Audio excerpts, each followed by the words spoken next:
Hello everyone, welcome to make it easy platform. जैसे कि आप सभी को पता है, हमने यहाँ रेलवे इंजीनियरिंग के एमसीक्यूज कर रहे थे अपनी प्रीवियस क्लासेस में। तो आज हम उसी के कंटिन्यूशन में पार्ट 4 करने वाले हैं एमसीक्यूज का।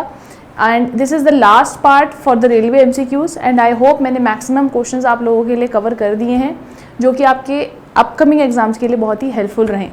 ठीक है, तो आज का जो हमारा पहला क्वेश्चन है वो कुछ इस तरीके से है। इन railways the simplest combination of joints and crossing. Railways में जो सिंपलेस्ट कॉम्बिनेशन होता है जॉइंट एंड क्रॉसिंग का, उसको कहा जाता है टर्न आउट। क्या कहा जाता है? टर्न आउट कहा जाता है। जो सिंपलेस्ट कॉम्बिनेशन होता है जॉइंट्स एंड क्रॉसिंग का, it is known as turn out. It is known as turn out. So option C is the answer for this particular question. ठीक है, again in railways detonating signals are used during. So detonating signals हम कब use करते हैं? जब आपका weather कैसा होता है, फॉगी या क्लाउडी। कैसा होता है? फॉगी होगा या क्लाउडी होगा, तो आप डेटोनेटिंग सिग्नल्स वहाँ पे यूज़ में लेकर आते हैं।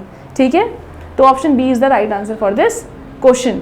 ये हाल फिलहाल के एग्जाम्स में भी देखा गया था। Next question of the day is the weight of the train is 1200 tons. The weight is given as 1200 tons. The train moves on a rising gradient. Gradient आपको पता होगा, tan theta is nothing but the gradient. तो gradient is given as 1 in 200.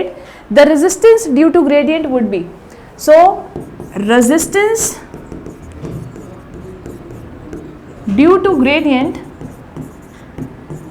is given as W into tan theta या W into slope. ठीक है, तो gradient resistance की वजह से जो मतलब ग्रेडियंट में रेजिस्टेंस ड्यू टू ग्रेडियंट कितना आएगा? It is equal to W into tan theta which is equal to 1200 into 1/200। तो लगभग 6 टन्स आपका आंसर हो जाएगा। कितना हो जाएगा? 6 tons would be the answer. ठीक है, 6 आ रहा है ना, तो 6 ton is the answer for this particular question. तो option A is the answer. ये फॉर्मूला बहुत इंपॉर्टेंट है, W tan theta, it is resistance due to gradient, उसका फॉर्मूला है ये, याद रखिएगा। ठीक है, हाल फिलहाल में एक ही पेपर में ये क्वेश्चन देखा गया था। Next is wagons are push to the summit with the help of locomotive and then slides down under the effect of gravity. The type of yard is, देखिए वो बोल रहा है हमने किसी चीज़, हमने आपसे पर्टिकुलरली यार्ड पूछ रहा है कौन सा होता है, और बोल क्या रहा है कि मैंने वैगन्स होते हैं, जो ट्रेन के डब्बे होते हैं ना, मैंने धक्का मार के ऊपर तक पहुंचाए और उसके बाद वो अपने आप क्या हो गए? नीचे जाने लग गए। तो इस तरीके से आपसे पूछ रहा है कि the wagons are push to the summit with the help of locomotive and then slides down under the effect of gravity. मतलब धक्का मार के या इंजन द्वारा आप ऊपर लेके गए और उसके बाद वो क्या हुआ? वो अपने आप ग्रेविटी के इफेक्ट में नीचे चला जाता है। तो ये कौन सा यार्ड होता है? देखिए कुछ इस तरीके से यार्ड बनता है।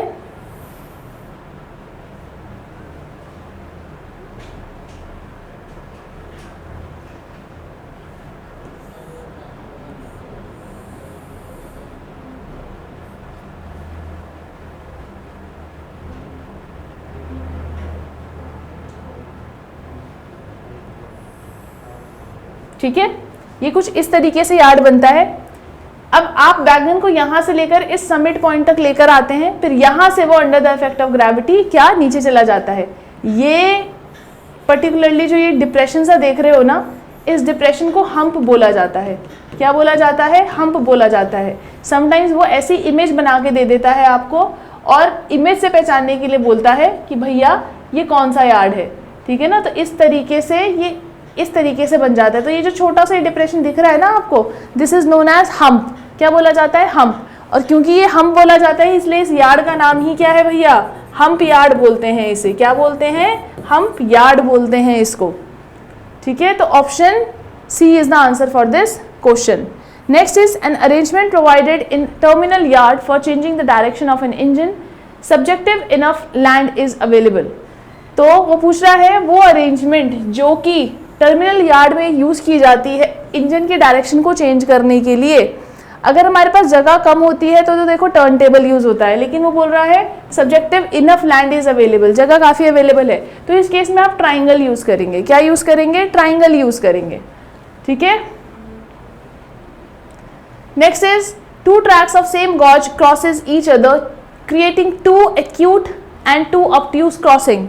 The type of crossing would be, पहले भी बताया था 2 acute और 2 obtuse होती है, तो कौन सी क्रॉसिंग होती है? वो डायमंड क्रॉसिंग होती है आपकी, ठीक है। Next question is the weight of a train is 1200 tons, मतलब अगेन यहाँ पे W is given as 1200 tons. The train is running at a speed of, V की वैल्यू दे रखी है 80 kilometre per hour. The resistance due to wave action would be, इसका भी formula याद रखिए, रेजिस्टेंस ये भी प्रीवियस ईयर में से है, due to wave action is given as 0.00008 W into V. This is the formula for where W is the weight and V is the velocity. So put the formula, get the answer, 0.0008 into W is 1200 and V is 80. So जो भी answer आएगा that is the answer for this particular question and the answer is 7.86 tons. आप निकाल सकते हैं calculators पे या calculate करके. So option A is the answer for this question. Next is the station which do not have any signal is known as. ऐसे station जिन पे कोई भी तरीके का सिग्नल नहीं होता उनको क्रॉसिंग स्टेशन बोला जाता है बेटा. क्या बोला जाता है? क्रॉसिंग स्टेशन बोला जाता है. So option C is the right answer for this question. Next is in railways the disk signals are provided for the purpose of. ये बहुत very very important, ये ऑफनली पूछा जाता है और कुछ नहीं आएगा ये क्वेश्चन तो आ ही जाएगा, ठीक है ना. Disc signals are used for the purpose of shunting. They are provided for the purpose of shunting, ठीक है. तो D is the answer. Next is the height of, again ये भी बहुत वेरी वेरी इंपॉर्टेंट, गांड बांध लो, वेरी वेरी इंपॉर्टेंट.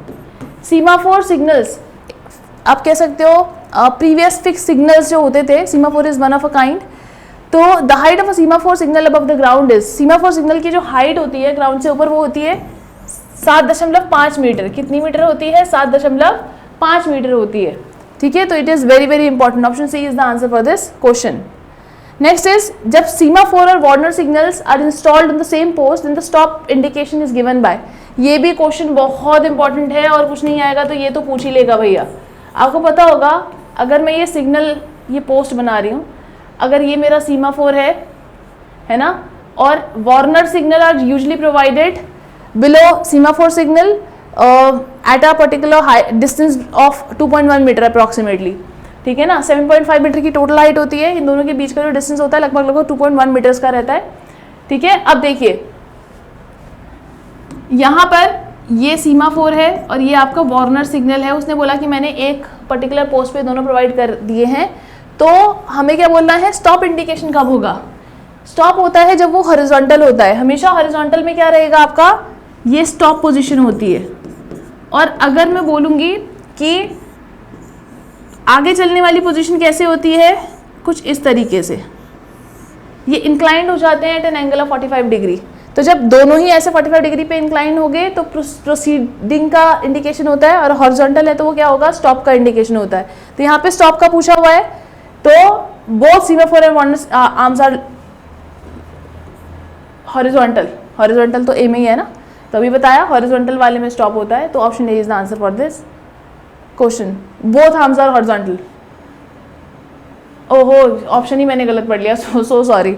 इसमें तो ये लिखा है ना, रुको मैं इरेज कर देती हूँ, कंफ्यूज हो जाओगे.